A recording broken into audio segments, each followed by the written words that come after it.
Los verdaderos ladrillos del universo son estas cosas como esta, como la Vía Láctea, son las galaxias. En esas estructuras hay muchas, llenando todo el cielo en todas direcciones del cielo. Y entonces, ¿sí? Esto de vuelta es poniendo en escala, ¿no? Este mapa que está ahí arriba, eso que está en azul, son observaciones mirando hacia una dirección del cielo, hacia la otra opuesta, y cada puntito azul de esas es una galaxia.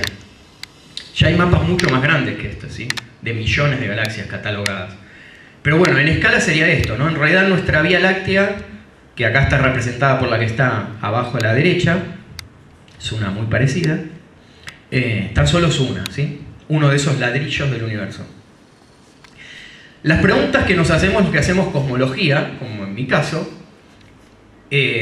bueno, hay muchas preguntas, pero algunas de ellas son como estas, ¿no? Bueno, si tuvo un comienzo el universo, cómo comenzó, si tendrá un final o será eterno, bueno, si nació en algún momento, ¿qué edad tiene? ¿Por qué tiene esa edad? ¿Podemos estimarla? ¿Podemos calcularla? ¿Por qué tiene esa? Pues no tiene otra. Y fundamentalmente la pregunta que con mayor importancia nos hacemos es la que está en ese triángulo rojo, que es ¿de qué está hecho el universo? Porque casualmente la física nos enseña que sabiendo de qué está hecho el universo, ¿sí? Supongamos que está hecho de varias cosas, bueno, cuánto de cada de esas cosas, y lo sabemos, nos podemos contestar todas las demás, curiosamente. ¿Sí? La física relaciona todas esas preguntas en saber de qué está hecho el universo. Así que una de las grandes tareas es tratar de encontrar de qué está hecho el universo, ¿sí? Para eso se hacen muchos experimentos, observatorios, satélites, etc., ¿no? Bueno, es esto a lo que voy, ¿no? ¿Cómo nos contestamos estas preguntas? Bueno, en nuestro caso, al igual que los chicos que puedan hablar, bueno, es tema de debate, hacemos ciencia, ¿no? Hacemos ciencia. O sea, la manera de contestarnos esto es haciendo ciencia. En particular, en mi caso, tiene que ver con un área de la ciencia que es la física y la astronomía. O sea, son como las madres de la búsqueda de estas respuestas, ¿no? Y haciendo física y astronomía, de la manera que uno lo hace es haciendo investigación. ¿Cómo hacemos investigación? Buscando respuestas. Pero cuando buscamos respuestas, no solamente encontramos respuestas, sino generamos nuevas preguntas. Ese es el trabajo de hacer investigación. Tratar de formular buenas preguntas, encontrar respuestas, y eso muchas veces genera más preguntas todavía, ¿sí? Trabajamos haciendo modelos, de los cuales algo de ellos también van a hablar, ¿sí? Lo van a formalizar un poco mejor, esto que quiero decir. Con modelos, y lo pongo entre comillas a propósito, es porque la ciencia no tiene verdades, son modelos, y esos modelos pueden estar bien, pueden estar mal, tienen que ir cambiando, esa es la manera de hacer ciencia.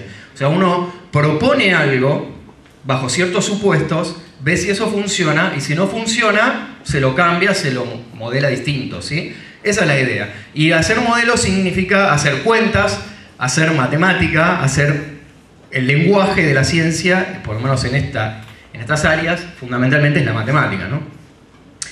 Bueno, entonces, la ciencia como manera de estudiar la naturaleza. O sea, como les decía, nosotros hacemos ciencia y es una manera de buscar estas respuestas a la naturaleza, ¿no?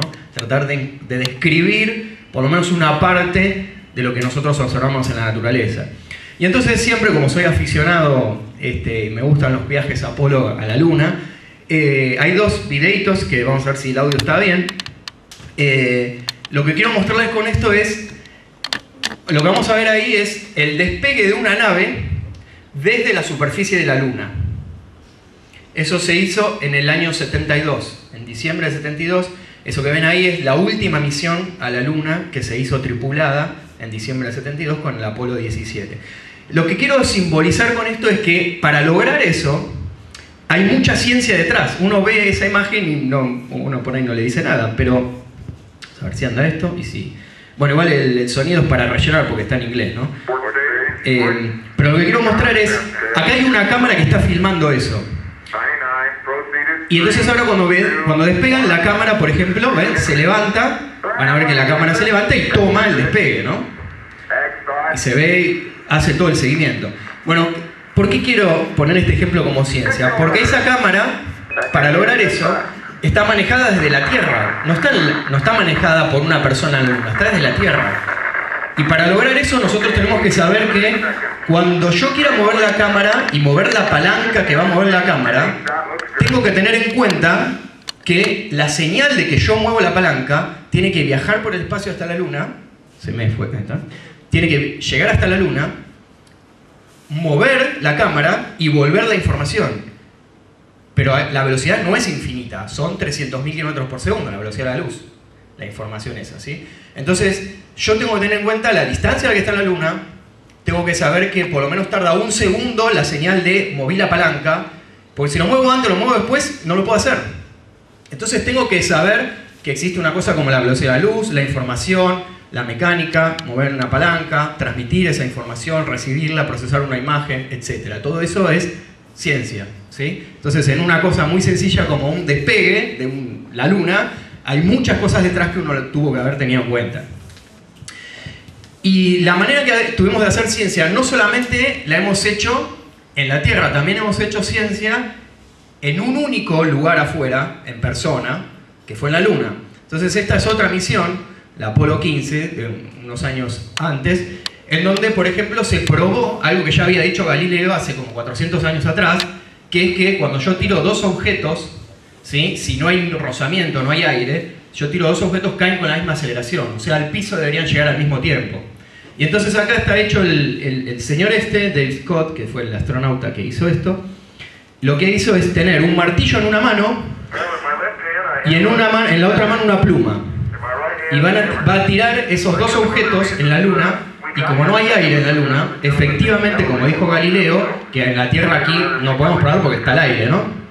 Efectivamente pasa lo que el tipo había dicho, que los dos objetos caen al piso al mismo tiempo, ¿sí? Eso es lo que van a ver ahí.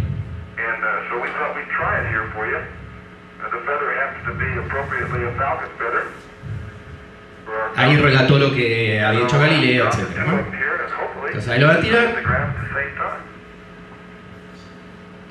Efectivamente, la pluma y el martillo caen al mismo tiempo, ¿sí? Bien. Bien, entonces, siguiendo cómo nos contestamos esas preguntas, usamos telescopios, observatorios, satélites, instrumentos espaciales, ¿sí? Que hemos puesto en órbita. Todo esto para tratar de contestarnos estas preguntas. Por ejemplo, el telescopio espacial Hubble, que fue muy conocido en los últimos años y todavía sigue en funcionamiento. O grandes observatorios en la Tierra, en general los más grandes están en Chile. Bueno, ¿no? Son ojos muy grandes que estudian el cielo y de la luz que nosotros recibimos de esos objetos muy distantes, tratamos de procesar qué nos están diciendo esas cosas, ¿sí? Como un trabajo de un arqueólogo, ¿no? Bueno, la cosmología, que es mi área de trabajo, una definición sería esta, ¿no? Es estudiar cómo son la estructura y la evolución en el tiempo del universo a gran escala, o sea, tomando como tubo de ensayo a todo el universo que observamos, ¿sí? Que ya les comenté al principio, es muy grande, ¿sí? Tratar de saber cómo llegó eso a la distancia que nosotros la observamos hoy en el cielo. Bueno, el modelo fíjense que yo uso la palabra modelo permanentemente, ¿sí? Estos no son verdades. Por ahí vengo el año que viene a hablar de esto y estamos hablando de otra cosa, o dentro de 10 años, o quizás está bien y esto sigue funcionando.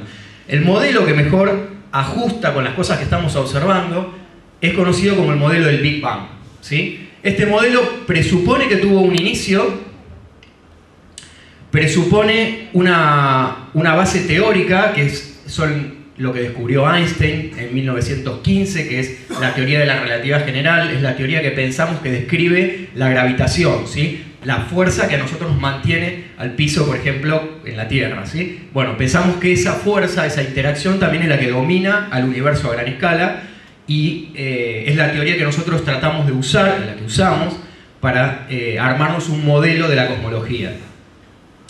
Bueno, pensamos que no hay ni direcciones ni lugares privilegiados en el universo. Esos son supuestos que nosotros hacemos y tratamos de ver si a partir de eso efectivamente podemos armarnos un modelo que describe bien lo que observamos. Después hubo una persona muy importante en la historia, no la única, pero una persona que se hizo bastante importante, que fue Edwin Hubble, que con observaciones que hizo de galaxias muy distantes, él dedujo que un modelo en donde el universo evoluciona, en donde crece su tamaño con el tiempo, describe bien otras observaciones que vinieron después que él, ¿no? A lo largo de los años, y es el modelo que hoy conocemos como modelo del Big Bang. Bueno, la cuestión es, hay un montón de pilares teóricos, hay teorías que nosotros armamos, hay modelos que nos armamos. La cuestión es si hay evidencia observacional que avala estas ideas que nosotros armamos en la cabeza. Ideas matemáticas, para tratar de describir algo, bueno, si esto funciona. La respuesta es que sí, ¿no? Que a lo largo de los años, sobre todo en los últimos 10, 15, 20 años, la evolución tecnológica ha permitido que la cantidad de datos observacionales y la precisión de esos datos haya crecido exponencialmente. Entonces, por ejemplo, imagínense que esta maqueta que está ahí, esa es nuestra galaxia, y nosotros miramos un pedazo de cielo hacia arriba y un pedazo de cielo hacia abajo, hacemos un mapa y resulta esto.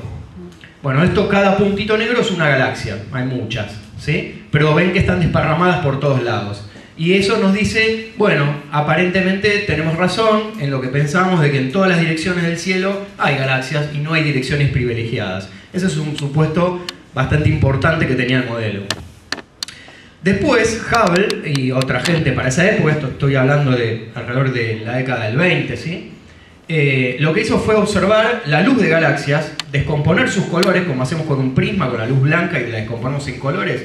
Bueno, descomponemos esos colores y lo que podemos hacer también es lo que se llama estudiar el espectro de esos colores, y en esos espectros aparecen esas linitas negras como que aparecen ahí. Esas linitas negras tienen que ver con los elementos químicos que hay en esa galaxia lejana. Y lo que vio Hubble es que algunas de esas linitas estaban corridas. Fíjense que hay como tres bloques horizontales, ¿no? El del medio es el experimento que nosotros haríamos acá en la Tierra, en un laboratorio, en reposo respecto a nosotros. Imagínense que esas líneas corresponden, no sé, a que ahí hay hidrógeno, por ejemplo. Pero ¿qué pasa? Por ahí vemos algún objeto en donde corresponde a las líneas que están arriba, en el bloquecito de arriba del medio, ¿sí? Fíjense que son las mismas líneas, pero están corridas a la izquierda, al color azul, hacia el lado azul o violeta, ¿sí? Y las de abajo son las mismas líneas, pero están corridas hacia la derecha, hacia el color rojo. Lo que observó esta persona, Hubble, y otra gente como Lemaitre en esa época, es que la mayoría de las galaxias presentaban las mismas líneas características de la química, como acá en la Tierra, pero corridas hacia el lado del color rojo. Y lo que hizo este señor fue interpretar que ese corrimiento era parecido a lo que sucede como una ambulancia o un tren que pasa por delante nuestro. Vieron que primero viene con un tono como más agudo, y cuando pasa y nos sobrepasa, el tono se hace más grave, ¿no? Hace como así, ¿no?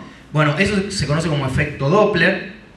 El efecto Doppler justamente lo que dice es, uno puede deducir a qué velocidad venía el objeto a partir de la nota, ¿no? del tono musical o del tono del sonido que tenía, ¿sí? Bueno, con la luz uno puede hacer algo parecido. Esta gente supuso que podía hacer eso, hoy sabemos que es algo más sofisticado que esto, pero en ese momento Hubble supuso que con la luz pasaba eso. Entonces las galaxias eran como ambulancias que se estaban alejando y se estaban yendo a tonos más graves. El color se iba a color más rojo, ¿sí? Y era producto de que esas galaxias se estaban alejando de nosotros porque el universo estaba evolucionando, porque estaba cambiando en su tamaño. Esa es la base del modelo del Big Bang, suponer que el universo le está pasando esto, ¿sí? Y que cuanto más lejos están los objetos, más rápido se están alejando de nosotros. Esa es la idea que tenemos hoy en día, ¿sí? Después hay otra línea observacional muy importante en los últimos años, que es la detección de una radiación que nos viene de todas las direcciones del cielo, se llama radiación cósmica de fondo. Fíjense que fue predicha por los padres del modelo del Big Bang, también como Gamow, fíjense, alrededor de 1948. Recién fue detectada por esa antena que está ahí, que estaba en Estados Unidos, por Penzias y Wilson, que ganaron el premio Nobel unos años después por esto, pero fue detectada en 1965 recién. Y esta radiación, que hoy no puedo entrar en detalles porque tengo que ser más breve, ¿no? Por supuesto. Lo interesante es que estudiar esta radiación, esto ya lo hace y van a ver ahora mucho más sofisticada que esta gente que lo hizo en el 65. Estudiar esa radiación, es una radiación que está llenando todo el cielo en todas las direcciones, y es una radiación que nos trae información de cuando el universo era muy joven, de cuando recién se estaban formando los primeros átomos en el universo, los primeros átomos de hidrógeno. Eso pensamos que sucedió 380.000 años después del Big Bang. Fíjense que si la edad del universo son, más o menos, estamos redondeando 15.000 millones de años,